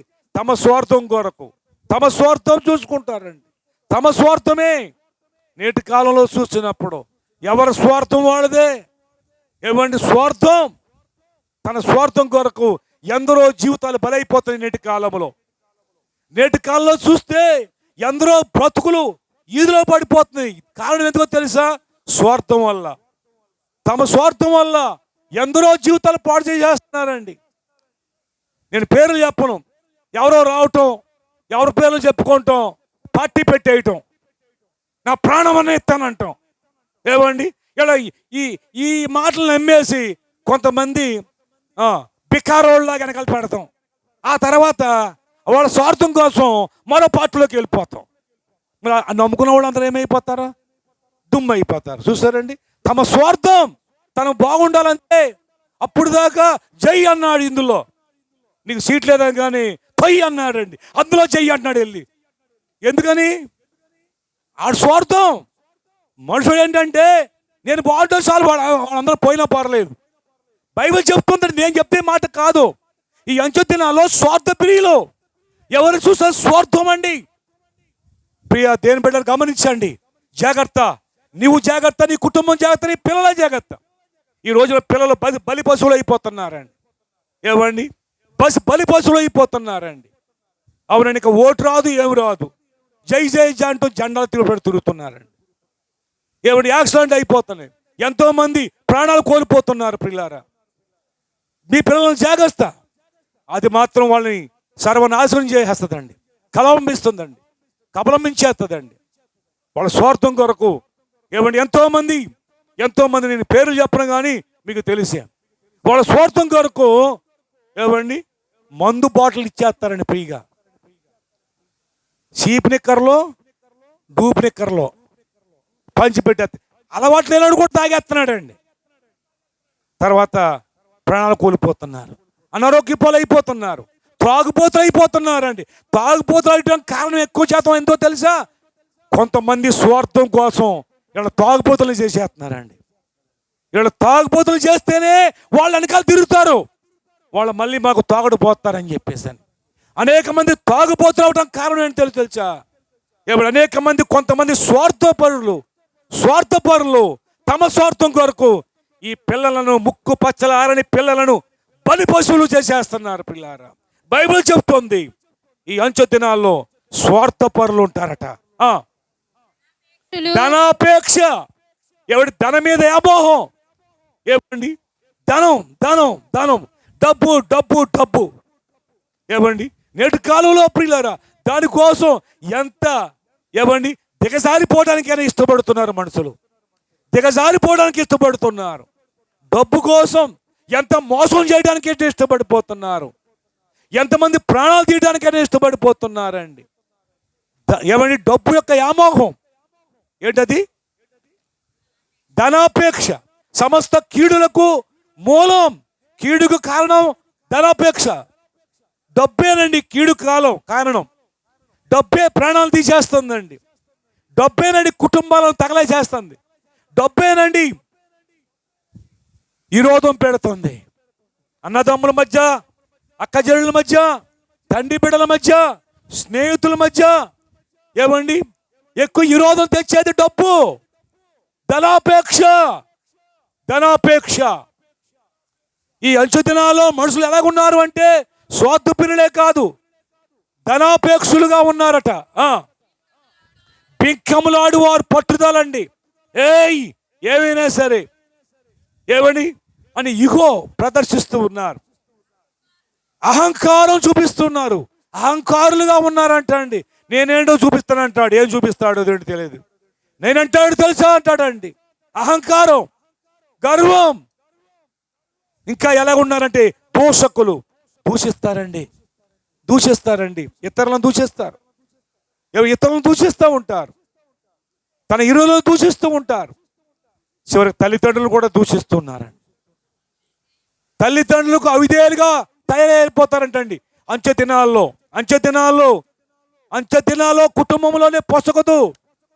మట్టి ఇనుము ఎలాగైతే అతుక్కోదో ఆ విధంగా అంచె దినాల్లో మనుషులందరూ ఇలాగ అయిపోతారని చెప్పి దేవుడు క్రీస్తు పూర్వం ఆ రాజుగారికి చూపించే దర్శనం ద్వారాగా ఏమండి ఈ యొక్క కాల జ్ఞానాన్ని దేవుడు తెలియజేశాడు.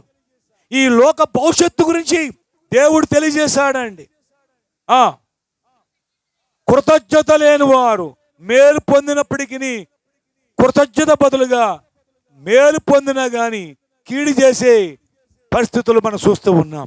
కృతజ్ఞత లేదు ఎవరికి, కృతజ్ఞత లేని వారు అయిపోతారండి మనుషులు. అపవిత్రత, మాటలో అపవిత్రత, ఏమంటే నోరిప్తే అపవిత్రత, వారి జీవితం అపవిత్రతకు వాళ్ళు అప్పగించుకుంటారు. పిల్లారా, ఇంత భ్రష్టుడైపోయారేంటి, ఇంత భ్రష్టత్వంలో ఉన్నారేంటి, ఇది అపవిత్రత కాదా అని మాత్రం ఏమాత్రం గ్రహించకుండా అపిత్తులుగా ఉంటారట. అనురాగరహితులు, అతి ద్వేషకులు, అపవాదకులు, అతి తేంద్రియులు, క్రూరులు, సజ్జన ప్రియులు, ద్రోహులు, మూర్ఖులు, గర్వాంధులు, దేవుని కంటే సుఖానుభవమును ఎక్కువగా ప్రేమించేవారు, పైకి భక్తి గలవారై ఉండి దాని శక్తిని ఆశ్రయించలేని వారు అంటండి. ఇలాంటి వారికి జాగ్రత్తగా వ్యతిరేకంగా ఉండు, ఇముకుడుగా ఉండు, వేరుగా ఉండు. ఇది అంచు కాలాల్లో ఇలాంటి వారు అందరూ ఉంటారు. అలాంటి వారి మధ్య నువ్వు జాగ్రత్త పడమ్మా. నీ బిడ్డలను జాగ్రత్తగా చూసుకో. అటువంటి వారితో సాంగత్యం చేయకుండా, అటువంటి సహవాసంలోకి వెళ్ళకుండా నీ బిడ్డలను దైవ భక్తులు పెంచమని దేవుని వాక్యం చెప్తుంది. ఆ ఒక్కడైన దేవాది దేవుడు, అందరిని ఎరిగినవాడు, అందరి హృదయాలు ఎరిగినవాడు, అందరిని ప్రేమిస్తున్నవాడు, అందరి కొరకు ప్రాణం పెట్టినట్టు వాడు చెప్తున్న మాట. అవునండి, జాగ్రత్త. మీ కుటుంబాలు జాగ్రత్త, మీ బిడ్డలు జాగ్రత్త అని దేవుని వాక్యం చెప్తుంది. ఆయనే అందరిని ఎరిగిన వాడే, ఆయనే మన ప్రభు అయిన యేసుక్రీస్తు. చూడండి, కొరింథీయులకు రాసిన మొదటి పత్రిక 1వ అధ్యాయం 23వ వచనం కాడి నుంచి 25 వరకు 3వ వచనం చదువుతాం. కొరింథీయులకు రాసినట్టు మొదటి పత్రిక 1వ అధ్యాయం 23 నుండి. అయితే మేము సిలువ వేయబడిన క్రీస్తుని ప్రకటిస్తున్నాము. మేము ప్రకటించేది సిలువ వేయబడిన క్రీస్తుని ప్రకటిస్తున్నాము. ఆయన యూదులకు ఆటంకంగాను అన్యజనులకు వెర్రితనముగాను ఉన్నాడు. అన్యజనులకు ఆయన ఎరగని వారికి ఎర్రితనముగా ఉన్నాడు. గాని యూదులకేమి గ్రీసు దేశస్థులకేమి పిలవబడిన వారికి క్రీస్తు దేవుని శక్తియును. క్రీస్తు ఎవరు అంటే దేవుని శక్తి అయి ఉన్నాడు. క్రీస్తు ఎవరు అంటే దేవుని శక్తి, దేవుని జ్ఞానం అయి ఉన్నాడు. దేవుని జ్ఞానం అనగా క్రీస్తు, దేవుని శక్తి అనగా క్రీస్తు. యేసు క్రీస్తు ఎవరు అంటే దేవుని బలం, దేవుని శక్తి, దేవుని జ్ఞానం. యేసు క్రీస్తు అంటే అవునండి, దేవుడు ఆత్మరూపుడిగా ఉన్నాడని మనం అనుకున్నాం. అవునండి, కానీ దేవుడు ఎవరు అంటే అవునండి, ఆ దేవుని శక్తి యేసుక్రీస్తులో నిమగ్నమై ఉంది. దేవుని జ్ఞానం యేసుక్రీస్తులో మనం పొందుకుంటాం, యేసుక్రీస్తులో చూస్తాం. ఆయన జ్ఞానం చెప్పున ఈ సమస్తాన్ని స్థాపించాడని, ఈ సమస్తాన్ని నిర్మించాడని బైబిల్ చెప్తోంది. ఇంకా విచిత్రమైన మాటలు 2 మాటలు ఉంటాయి కింద చదవండి. దేవుని ఎర్రితనము మనుషుల జ్ఞానము కంటే జ్ఞానము గలది. ఈ లోకంలో చాలా మంది నేను మహాజ్ఞాని అనుకుంటారు, నా గొప్ప జ్ఞానం ఉంది అనుకుంటారు. కానీ ప్రియులారా గమనించండి, ఈ లోకంలో ఉన్నట్టు దేవుని వెర్రితనము దేవుని యొక్క వెర్రితనం అంట మనుషుని జ్ఞానము కంటే జ్ఞానము కలది. ఒక్క విషయం ఆలోచన చేద్దాం. దేవుడికి ఎర్రితనం ఉంటుందా? దేవుడికి ఎర్రితనం ఉంటుందా? మరి దేవుని ఎర్రితనము మనుషుని జ్ఞానం కంటే గొప్పదని ఎందుకు రాశాడు? ఎందుకు రాశాడంటే మనుషుని ఎర్రితనం ఎలాగుంటుంది? మనుషుని ఎర్రితనం ఎలాగుంటుంది? మనుషుని ఎర్రితనం ఎలాగుంటుందంటే సజ్జన్నాపురా, మనుషుని ఎర్రితనం ఎలాగుంటుంది? పిచ్చోడి కింద ఉంటాడు. ఎర్రితనం అంటే ఏముందండి? ఏముండదు. అర్థమైందండి? అంటే జ్ఞానం గలవాడికి ఎర్రోడికి కూడా మనిషి ఎర్రితనానికి సంబంధం ఉండదు కదా. అలాగే దేవుడికి ఎర్రితనం ఉండదు. ఒకవేళ అలా చూసుకున్నా మనకు అర్థం అవడం చెప్తున్నాడు ఇక్కడ. దేవుని యొక్క ఎర్రితనము మనుషుని జ్ఞానం కంటే గొప్పది అంటే ఆ జ్ఞానం ఎలాగ అర్థమవుతుంది నీకు? ఆ జ్ఞానం ఎలాగ అర్థం చేసుకుంటావా నీవు?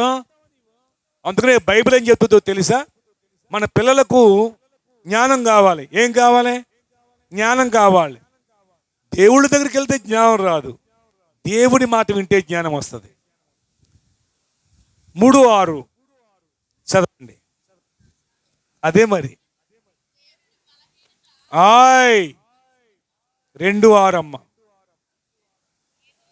జ్ఞానమిచ్చువాడు యెహోవాయే జ్ఞానమిచ్చువాడు, తెలివియు వివేచనయు ఆయన నోట నుండి వస్తాయి అంట. ఆయన నోటు మాటలు వింటే, ఆయన వాక్యం మన బిడ్డలు చదివితే ఏమొస్తుంది? వాళ్ళకే తెలివి వివేచన వాళ్ళకి వస్తుందండి. నీ బిడ్డలు జ్ఞానవంతులు అవ్వాలంటే, తెలివి వివేచన రావాలి అంటే, నీ బిడ్డలు తెలివైన వారుగా ఉండాలి అంటే దేవుని వాక్యము బిడ్డల నోట ధ్యానం చేయాలి. తెలివి వివేచన యెహోవా నోట నుండి వచ్చును. అవునండి, ఇశ్రాయేలు ప్రజలండి అదే వాళ్ళు పొందుకుంటారు. దేవుని వాక్యాన్ని ధ్యానం చేస్తారు ప్రతి దినము కూడా. కాబట్టి ప్రపంచంలో వాళ్ళు 1 కోటి జనాభా కూడా లేరు, కానీ వాళ్ళు టెక్నాలజీ పరంగా చూస్తే ప్రపంచమే ఆశ్చర్యపోయేంత టెక్నాలజీ, అంత గొప్ప జ్ఞానం ఎలాగొచ్చింది అంటే ఇదిగో దేవుని మాట ద్వారా వచ్చింది వాళ్ళకి.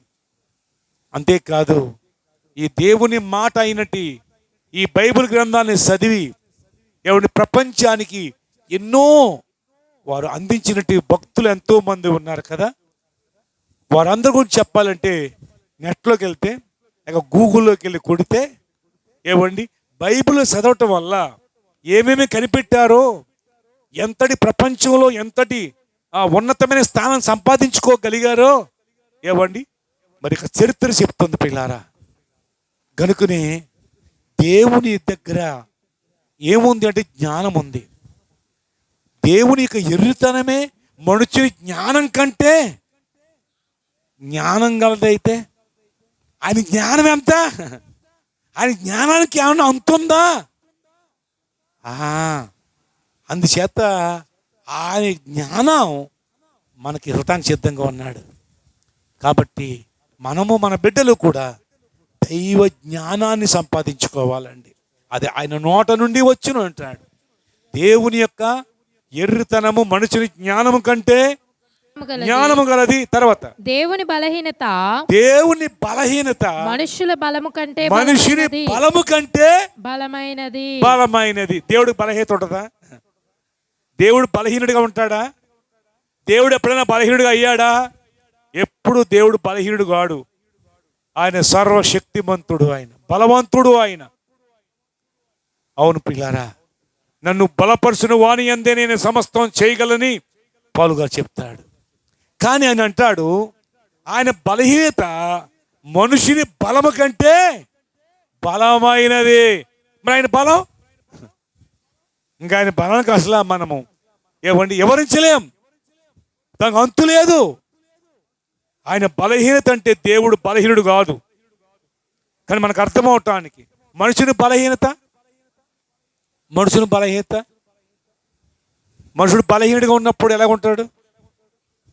మనుషుడు అది లేగుతారన్నా లేగలేడు, కూర్చుందరన్నా కూర్చోలేడు, నడుతారన్నా నడవలేడు, నిలుతారన్నా నిలవలేడు, మాట్లాడతారన్నా మాట్లాడలేడు. ఎందుకు?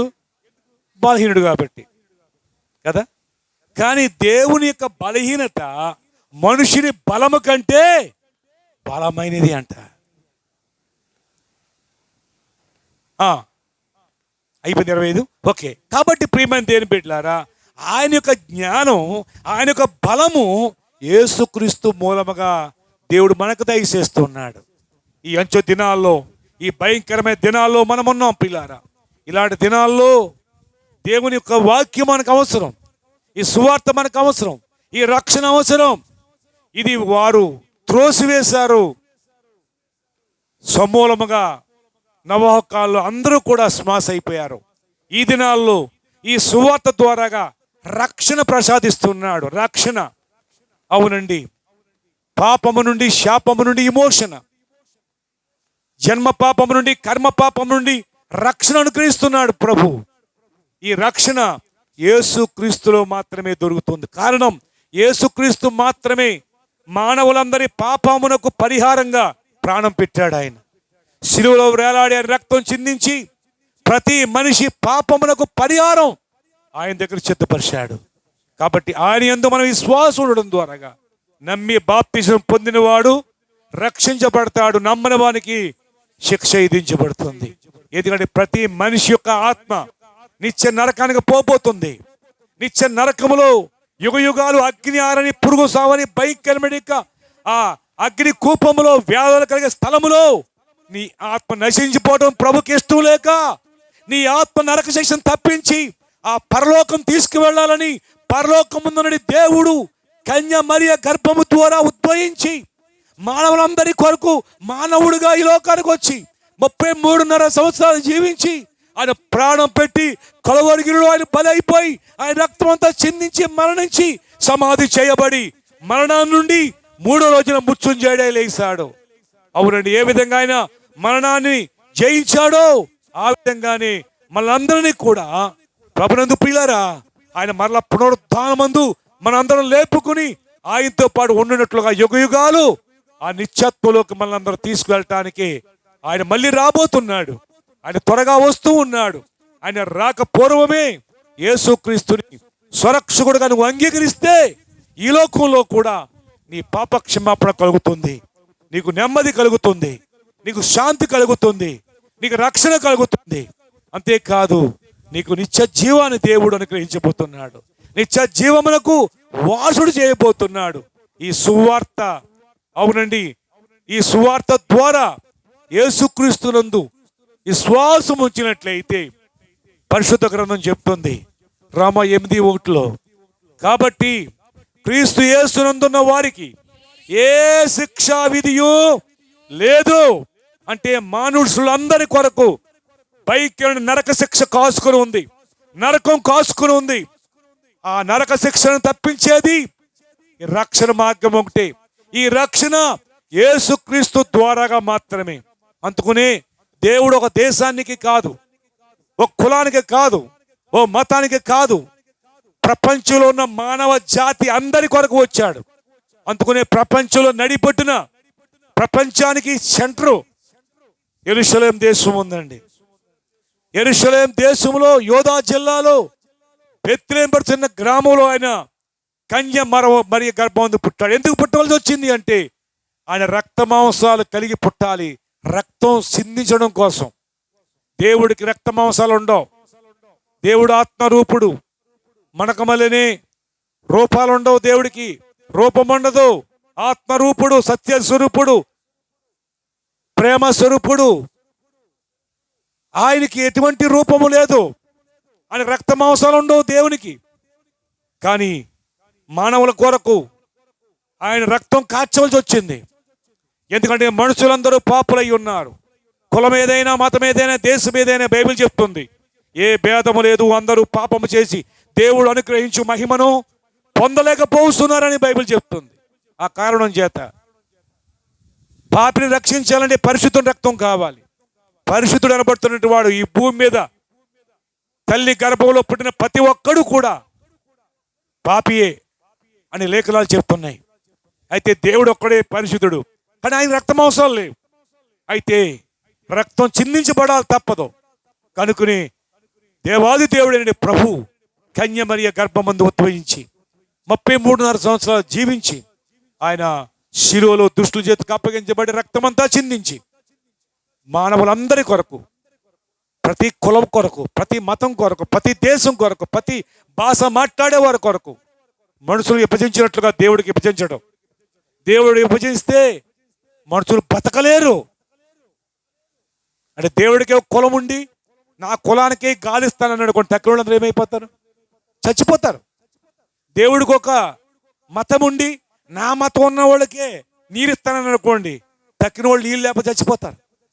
కానీ దేవుడికి మతం లేదు, దేవుడికి కులం లేదు, దేవుడికి భేదం లేదు. మనందరం దేవుని పిల్లలం, దేవుని చేత సృష్టించబడిన వారం. దారి తప్పిపోయాం, ఇష్టానుసారం జీవిస్తూ ఆ దేవుడిని గుర్తించగా,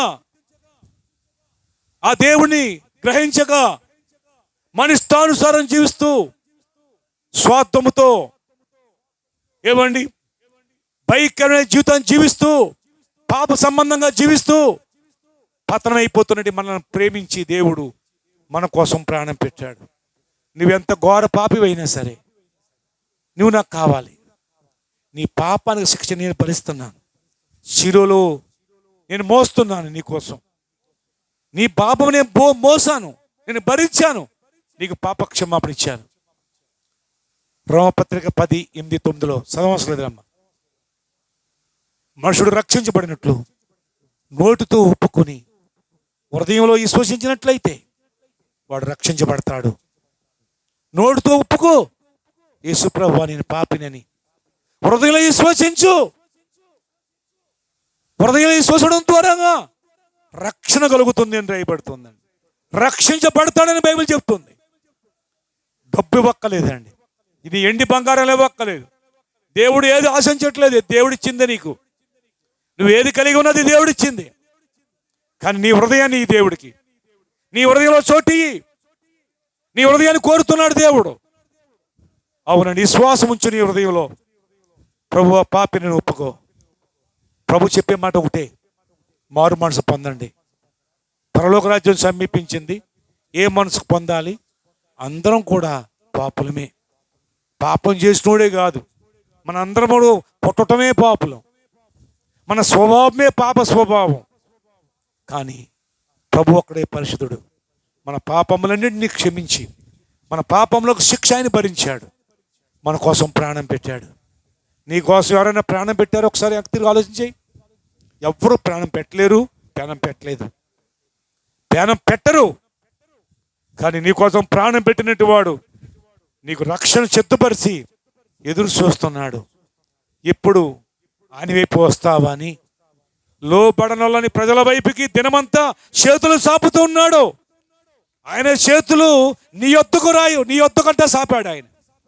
నువ్వు వస్తే నిన్ను హత్తుకుందారని, నిన్ను ఎత్తుకుందారని, నిన్ను రక్షించాలని ప్రభు చేతులు సాపుతూ ఉన్నాడు. అవునండి, తమ యొద్దకు రావాలని కోరుకుంటున్నాడు.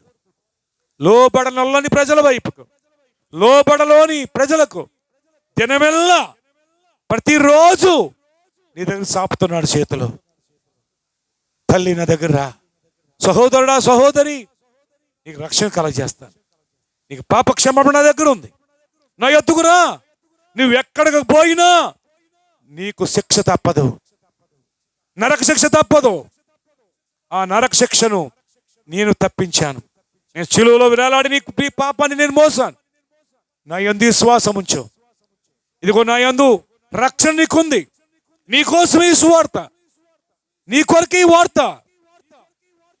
మారు మనసు పొందండి, రక్షణ పొందండి. యేసుక్రీస్తు అంటే ఆయన సృష్టికర్త. ఆయన ఎవరో తెలుసా? ఆయన పేరేంటో తెలుసా? ఆయన ఎవరో తెలుసా? ఆయన పేరేంటో తెలుసా? చూడండి, యెషయా గ్రంథం 54:5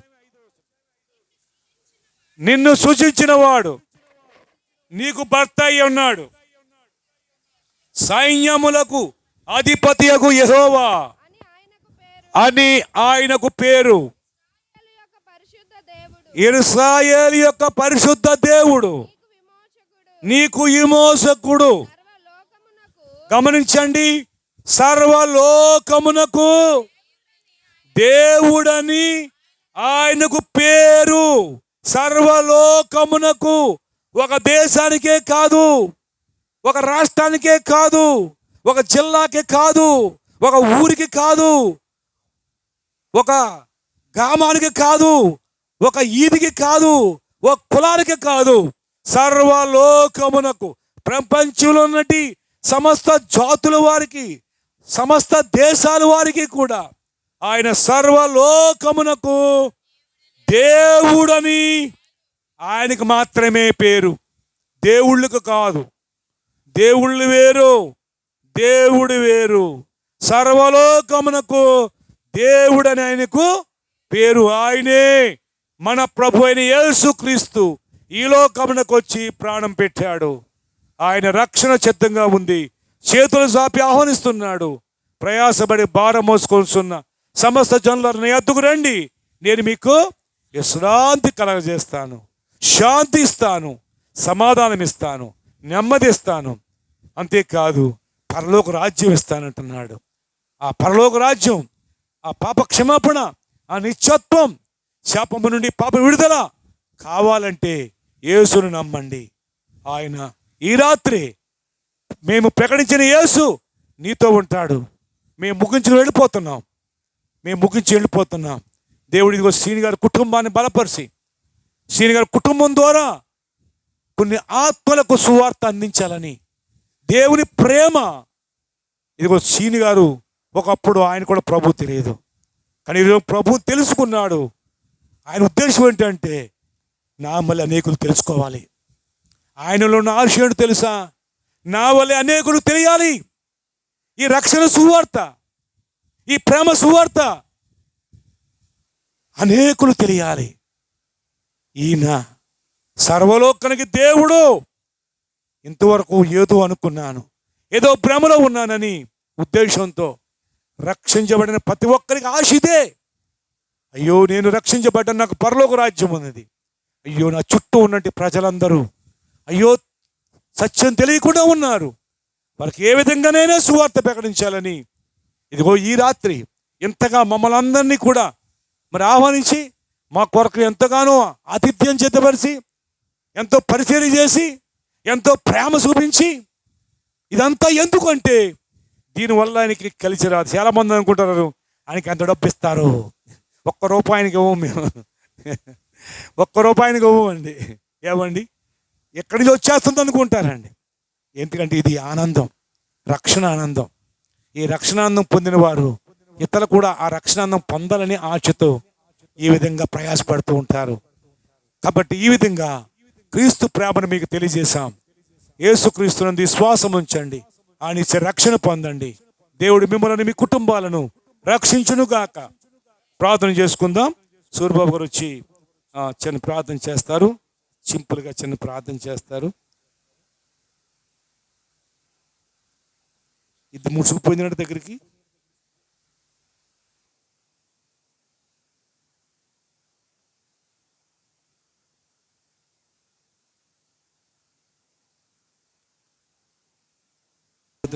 ప్రార్థన చేసుకుందాం. మహోన్నతుడైనటువంటి మా తండ్రి, నీకు వందనాలు, కృతజ్ఞత స్తోత్రాలు చెల్లిస్తున్నాను ప్రభువా. ఈ రాత్రి నైనా ప్రభువా, ఇంతవరకు ఈ స్థలంలో నైనా ప్రభువా నీ మాటలు నైనా ప్రభువా నైనా తండ్రి వినిపించడానికి ప్రభువా, మీరు సృష్టికర్తవని, సర్వాన్ని సృజించినటువంటి దేవుడువని ప్రభువా నైనా తండ్రి, ఈ రాత్రి ఎన్నో విషయాలు నైనా ప్రభువా మనుషులకు అసాధ్యమైనవి నైనా ప్రభువా, మనుషులు చేయలేనటువంటి కార్యాలు ప్రభువా నైనా, మనుషులు ఊహించలేనటువంటి ప్రభువా నైనా వాటిని నువ్వు చేయగలిగినటువంటి సమర్థుడు అని, సృష్టికర్తవని ప్రభువా నైనా, పరిశుద్ధుడు అని ప్రభువా నైనా తండ్రి, ఈ రాత్రి నైనా ప్రభా నీ యొద్ద జ్ఞానం ఉందని ప్రభా అయ్యా ప్రభా మీద నైనా తండ్రి అయ్యా మనిషిని యొక్క నైనా ప్రభా అయ్యా జ్ఞానము కంటే ప్రభా మనిషిని బలహీనత కంటే అయ్యా నువ్వు బలమైన వాడు అని ప్రభా నాయనా ఈ రాత్రి తెలియచేశారు నాయనా, నీకు స్తోత్రాలు.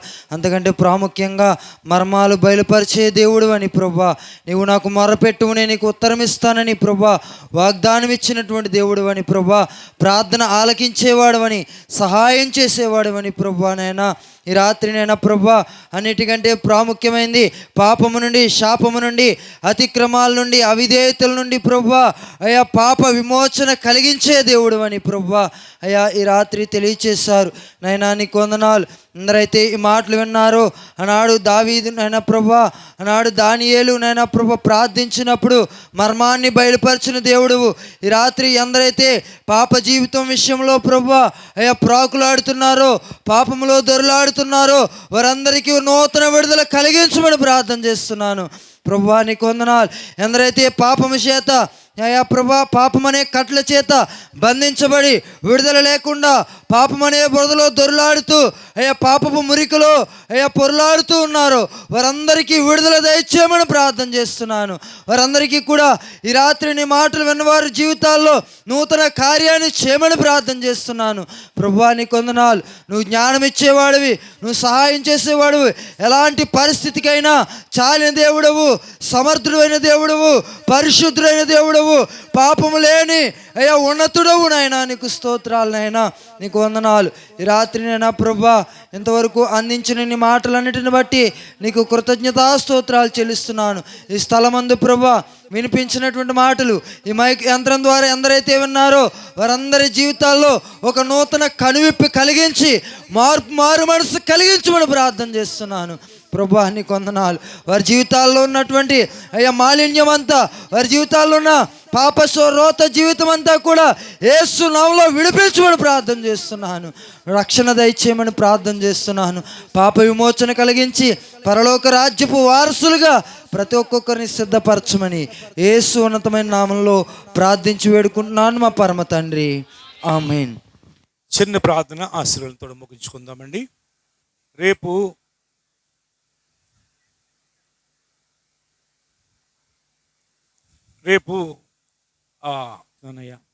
తండ్రి గొప్ప రక్షణ ఇచ్చారు. అంతేకాదు ఆ రక్షణలో కొనసాగింపచేయండి. లోక సంబంధమైన ఎన్నో విధాలుగా ఉన్నాయి ప్రభువా, వాటిలో తలదోర్చుకుండగా ప్రభు నీ కొరకు నిలబడటానికి, నీ కొరకు బలపరచు తండ్రి. ఆ చెయ్యిని ముట్టి స్వస్థపరచండి. అలాగే తన భార్యను కూడా జ్ఞాపం చేసుకుంటున్నాం, ఆరోగ్యాలు ఇవ్వండి, కుటుంబాన్ని బలపరచండి. వారి బిడ్డలను, వారి మనలను కూడా దీవించి ఆశీర్వదించండి. తమ కుమార్తె ఉంది, చిన్న కుమార్తె, ఆ బిడ్డ వివాహం విషయంలో కూడా సహాయం చేయండి.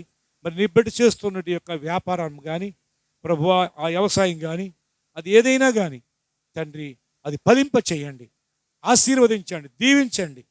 నీ కృప నీ బిడ్డకి ఇవ్వండి. రాకపోకలో తోడై ఉండి ఈరోజు ఈ విధంగా మమ్మల్ని అందరినీ కూడా ఆహ్వానించి ప్రేమించి మా కొరకు ప్రభు చేసిన పరిచర్యకు ప్రతిఫలం ఇవ్వండి. అందుకోసం ఎంతోమంది బిడ్డలు పరిచర్య చేయటానికి చేతులు చాపారు, పరిచర్య అందించారు. వారందరినీ కూడా దీవించి ఆశీర్వదించండి. ఎంతో ప్రయాసపడి ఎండ కొండ అనకుండా సువార్త ప్రకటించారు ప్రభువ. ఎక్కడంటే అక్కడ ప్రభువ తిరిగి చెప్పకుండా ప్రభువ ఆ విధంగానే ప్రయాసపడ్డారు ప్రభువ. ఈ ఎండ గాల్పు వల్ల ఏ ఒక్కరికి ఎటువంటి బలహీత లేకుండా వారికి 100 ప్రతిఫలం ఇవ్వండి.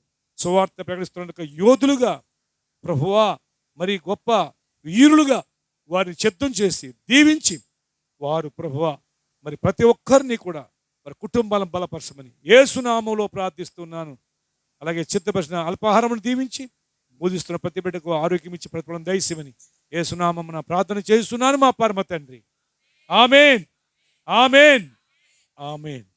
మన తండ్రి అయిన దేవుని ప్రేమయు, రక్షకుడైన యేసుక్రీస్తు వారి కృపయు, పరిశుద్ధాత్మ యొక్క అన్యోన్య సహవాసం సన్నిధి ఇప్పుడు ఎల్లప్పుడు కడ కూడిన మాకు నీ యందు విశ్వాసం ఉంచిన బిడ్డలకు అందరికి సదా తోడై కడ వరకు నడిపించి ఆదరించి ఆశీర్వదించుగాక.